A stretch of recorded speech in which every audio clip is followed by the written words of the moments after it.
শুনলাম নাকি হিংসে করলেই সব কিছু পাওয়া যায়। হিংসে করলে যদি সব কিছু পাওয়া যায়, তাহলে মানুষ কর্ম করছে কেন? বসে বসে হিংসা করলেই পারে, তাহলে সব কিছুই পাওয়া যাবে। কারো সাফল্যে এত হিংসা কোথা থেকে আসে আমি খুঁজে পাই না। তার সাফল্য হয়েছে তার কর্মের ফলে। সে সাফল্যতা পেয়েছে, তার কর্ম সেভাবে সে করেছে। সে সাফল্যতাটা অর্জন করার জন্য সে অনেক কষ্ট করেছে, তাই সে সাফল্যে পৌঁছেছে।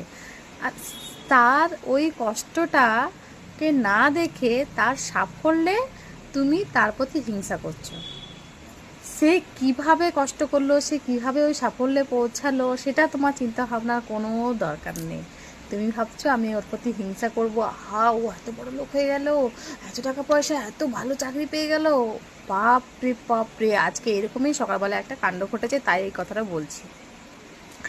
পাড়ার একটা কাকিমার ছেলে সরকারি চাকরি পেয়েছে। এখন তো সরকারি চাকরি পাওয়া মানে, সরকারি চাকরি না, সরি, মানে যাই হোক, কোথাও একটা, মানে আমি ঠিক শুনলাম না, কিন্তু শুনলাম যে কি যে কাজটা পেয়েছে সেটাতে 90,000 টাকা স্যালারি, বাস আমি এটুকুই শুনলাম। তো এবার হয়েছে কি, সেটা দেখে পাশের বাড়ির একটা জেঠিমার খুব হিংসা। তো হিংসা করে কি কোনো লাভ আছে? ওই চাকরিটাকে উনি পেয়ে যাবেন হিংসা করলে? কি বলবো।